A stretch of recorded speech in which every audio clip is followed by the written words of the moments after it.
Здравейте, приятели! Ето го и новото психологическо предизвикателство.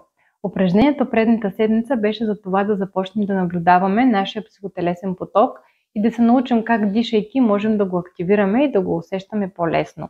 Днес ще разширим това упражнение, ще се опитаме да видим как моят психотелесен поток реагира на външни различни стимули.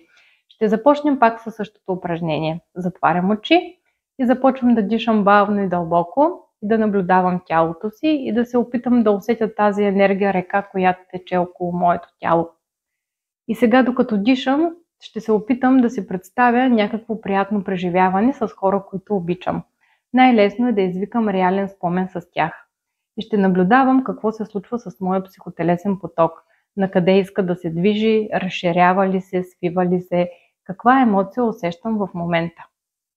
А след това ще си представя някакво неприятно изживяване и ще се опитам да забележа разликите с предното преживяване. Какво се случва с тази река енергия около мене? Движи ли се по-бавно или по-бързо? Тялото ми напряга ли се повече? Блокиран ли е някъде този мой психотелесен поток? Така може да експериментирате с различни ситуации и хора и да наблюдавате какви са телесните ви промени и реакции спрямо всяка една различна.